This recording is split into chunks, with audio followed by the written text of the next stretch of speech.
Well, Bill, and musically speaking, I'm highly creative, but not educated at all. So I'm kind of a backwoods talent. I know a person who's highly educated, though, Johnny Sundo. And through Johnny, who's a very nice person, I got to meet one of the great musical geniuses of all time and space. How about that, huh? Not because of me, not because I'm cool, but I am. Because of Johnny, because he's cool, and he is. Frank Cunimondo, Johnny's mentor, Johnny's teacher in times gone by, Johnny's friend now, and a frequent attendee of Johnny's parties when they were going on, is one of the great musical heavyweights of all time. Pittsburgh born and raised. He considers himself a Pittsburgh talent, and Pittsburgh, I think, in many ways does really appreciate his existence. He was a prodigy when he was 14. He was scooped up by national acts and like dragged across the country back and forth. Ended up on the Tonight Show, Johnny Carson. Johnny didn't even know who he was. But Doc Severinsen, the band leader, I'd never heard this before in the Tonight Show. But in the clip, Doc Severinsen, the band leader, goes on at length to Johnny as to who he's got sitting there at the piano and how important that is for music. I never heard Doc do anything like that for anybody else. Just Frank Cunimondo. And all he was doing was playing down street at a club. And Doc heard him and went, holy moly, this guy's got to be on the Tonight Show. So, Frank was a genius and a stellar performer at age 14. Doggone, I'll never get over that, because all I was another loudmouth teenager. And I'm pretty much still the same thing, though I'm not a teenager anymore. But Frank was so good, he made it to New York, which is the hardest place in the world to get work, and he played in top-rated clubs. And he doesn't like too much attention, so he likes to play, get done, talk to some customers, and see some friends, and then go home. He's not a schmoozer in the way that like he spends his whole life, schmoozing up producers and other talents and trying to get himself advanced musically. Instead, he was so good that people were drawn to him and pulled him along. I'd far rather be that kind of genius than the guys that wreck hotel rooms. So anyway, about 6 months ago, Johnny brought me, he's dragged me along to a bunch of very nice events. And this one was at the Wallace's Whiskey Room at the Hotel Indigo. Hi, Rich Dieter. Nice place. Anyway, and Frank and his band were playing there, drums and bass. And they're all good. They're all first-rate jazz musicians. And since there wasn't a singer, it was all instrumental music. Many of the standards I recognize after I hear them for a while. I'm like, oh, they're playing that. They're playing All Things You Are. They're playing, Take the A Train. They're playing whatever. But Frank was playing very well. Now, I've only heard him play about 20 times. But out of those 20 times, I think he was at his best. And he was in a crowded room, a lot of people watching. So that wasn't affecting him, unless it was doing it positively. Woo, me, I'm an attention whore. I'll start breaking down when I'm getting enough, which is not good. So anyway.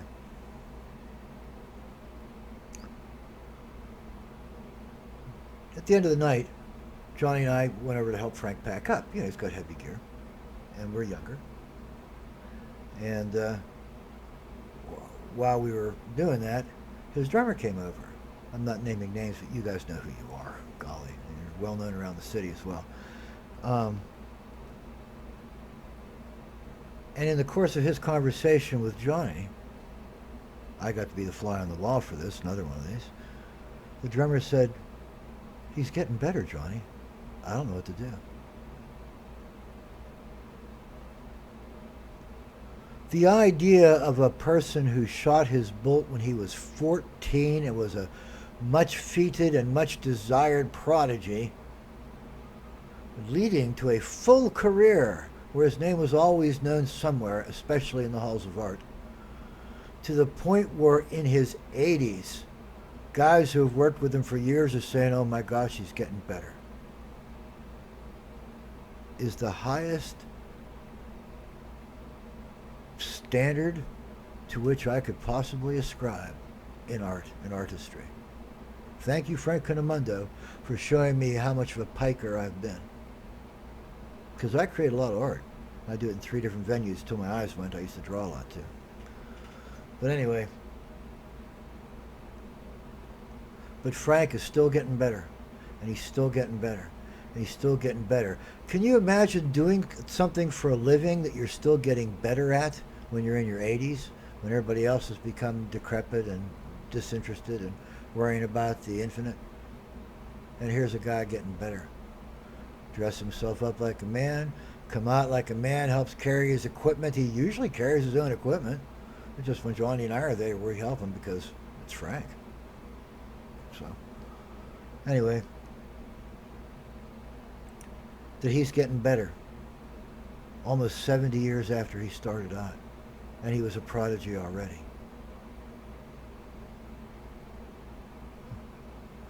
Only now do I feel that I've wasted my life, where many around me have always told me, yes, Bill, you're wasting your life. But I never felt I was, because I create a lot of art. And an artist doesn't care about anything else but art. At one point. We all live and we all grow, those of us that can, and accept a wider milieu. I'm unable, so I just have concentrated on art all this time. But for Frank to show me again and again that I'm not pushing the envelope hard enough, that maybe I'm not talented enough, that maybe I'm not smart enough. Wow. Those are spikes in my soul. So, along the way, I was forced to learn some important things. And this was one. That there are some people on the road of life I'm never going to catch up to, no matter how talented I am, no matter how smart I say I am. You know what I mean? No matter how, hey, it's all about me, I get. I'm never going to catch up with Frank Cunimondo.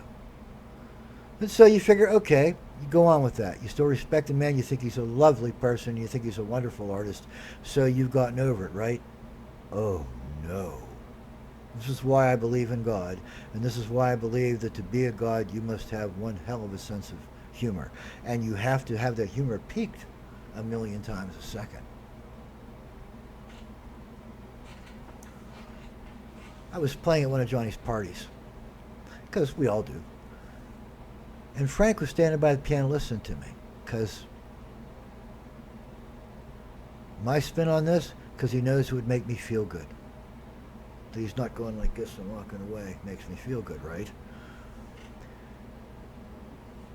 And he looked down and he goes, that was pretty good, Billy. And I says like, yeah, yeah, right, Frank. You could hear all the holes in it. And because he can. Automatically, he was doing that the whole time and smiling and nodding his head. How nice. Because he's a teacher. He's the best at that too. Can you imagine? It's another thing he does really well. And knowing this allowed me to appreciate the situation better instead of just being flattered, which I would have been very happy with anyway. He said, you know, Billy, I got 20 years on you. You can get this good. Liar. Because he was so much better than I am now when he was 14. Ah. Oh, Bill, you piker. Why did you not realize your potential? Or, even worse, did you? So, Frank is that beautiful a human being. I don't know every instance of his life, but in the things I have seen, he has been a consummate performer, a consummate arranger, a consummate interpreter. Continued to grow as an artist. Oy, and is a better than first-rate teacher, because he made me think for a minute that I could catch up with him before reality kicked in. So, what does he do different than we do? There are 2 things he does different than we do, and one of them can be taught. It doesn't require any intelligence, or else I wouldn't have it. The other one does.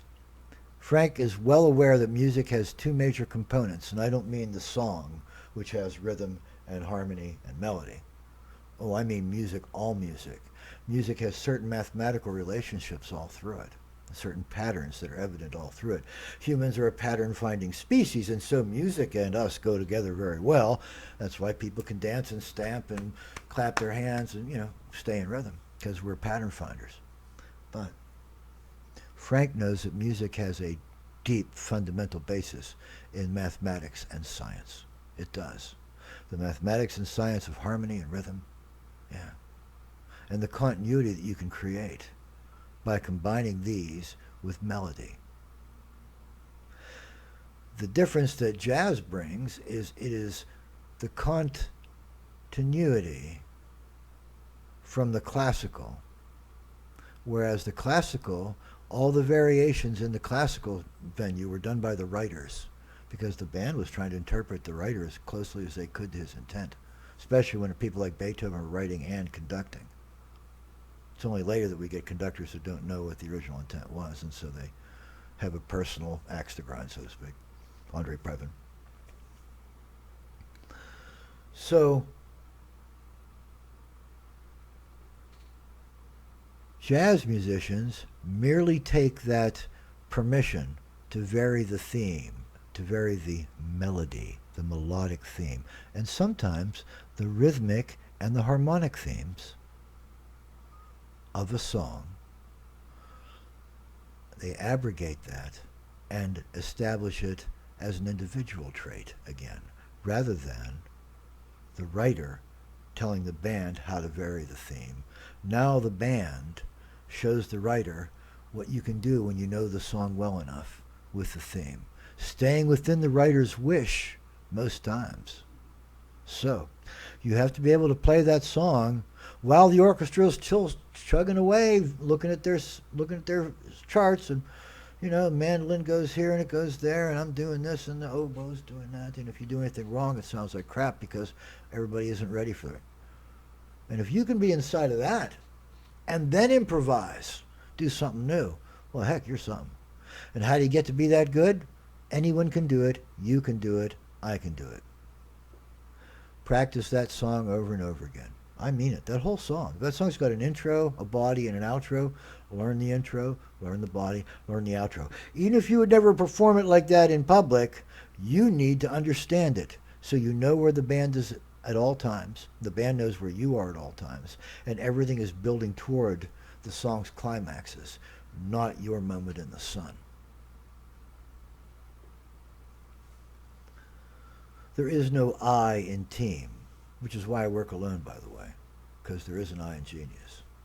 But when a team is working, the point is that everyone works as hard as they can, ganbate, to make that song rock.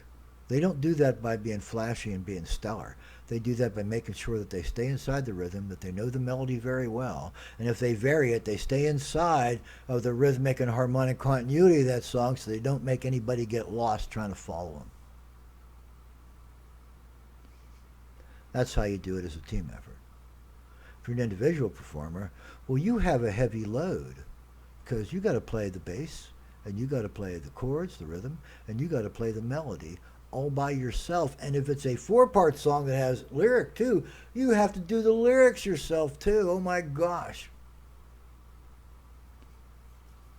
So when you hear Billy Joel he does just block chording and then sings to it, right? Which is 3 elements of music at the same time. The vocal lyric is the melody for, say, Italian restaurant. That's how he starts off, bottle of white, bottle of red. But then later on, he comes to a perfectly instrumental intro or interlude where he is playing a specific instrumental piece. That it has to go that way. If it doesn't, the band doesn't know where he's going, they get lost. So that all has to be done very carefully, choreographed, according to a system. And that's what the classical people were doing. Billy Joel is locked in that. He can't vary his song or else the whole band will go crazy. Elton John is locked in that. He can't vary it or else that whole backup orchestra behind him will get confused. Unless it's a song that isn't on their chart, that he's just going to play alone. Frank Cunimondo has a drummer and a bass player. They're providing the fundamental rhythm and harmonic structure of the song he's playing. he and they has played that song so many times, that if they were that sort, they would be utterly bored with it and never want to play it again. But yet here they are. Here's Frank almost 70 years later, still playing that song with vigor, with variation, working it like a pro. Doggone. So, if you're going to take a song, if you're going to be a musician or a musical person, and you want to understand what you're doing and approach it like a jazz musician, you have to take a whole song. You are da da da da da da da da da da. You are. Don't know the lyrics offhand. I don't sing it. And then you have to say, okay, I've played the song so many times, I feel comfortable to vary it within the standard format. So you do that by varying the melody first. You can do the other parts, and everybody does, but very few people understand that the song needs that melody. Can't do without it. Folk musicians often miss that because nobody taught them, that's all. So, da da da da da da da da da da da da.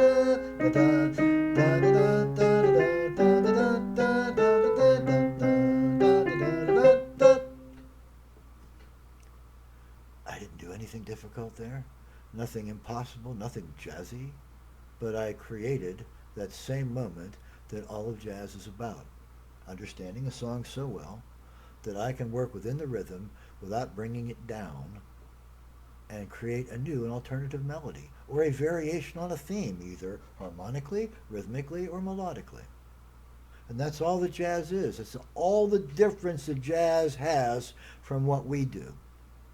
It's simply understanding your song all the way through, not just a piece you like that you want to be the star in, but all the way through, front to end. And then varying it because you get bored playing it over and over again. So I go, da, ba, ba, ba, ba, ba, ba, ba, ba, ba, ba, right? Okay. Da da da da da da da da da da. Da da da da da da da da da da da. Nothing difficult in that at all. Nothing even really extraordinary in that. Just simple variations on a theme. Because I was bored. Because I played that song so many times. And so can you. So remember, when you learn a song, well, when you want to be better at what you do, you have to contemplate your musical world as whole songs. Not an ocean of licks into which you occasionally dip a glass called a song. It isn't. It's an ocean of song. And you are the glass. Trying to carry the qualities of the ocean in your tiny little cup there, your tiny little glass, in your small compass. This giant science and mathematical and artistical potential music. You're trying to carry that in your tiny little container. To do that, trying to do this isn't going to get you there. But shaking the water a little bit, blowing some bubbles in it, pouring some dye in it, that'll all work. Be like water, my friend. Even he didn't know what he was talking about. That's ancient Chinese philosophy. And what it meant was change to fit the situation. Even Bruce Lee didn't get what he was talking about. Golly. What he meant was the basic Taoist philosophy, which is be like water. In other words, do not care about anything. Do not put yourself anywhere you're not supposed to go. Flow downhill. And the best thing you can do is that nobody noticed you were there and nobody noticed you passed. That's the Tao. Even Bruce didn't know that's what he was talking about. This is why you should contemplate these things that you take for granted. This is why I did. That's how I came to this understanding that jazz is not a special art. It's merely a change in perspective. Understand a song. Intro, body, outro. Understand a song. Rhythm, harmony, melody. Vary that song in the rhythm, harmony, and melody in such a way that still maintains that song's framework so that other people can recognize it and enjoy it. And you're a jazz musician too. Even if you're not playing that highly eclectic stuff, you are still applying the right mindset to that which you already have, those skills you can bring to the table. That's how to do that stuff. That's why some people think that Wild Bill has some jazz thing. He's just like, something. I'm not. I just have a tiny little bit of understanding. And I'm pass that along to you. Now it's your turn.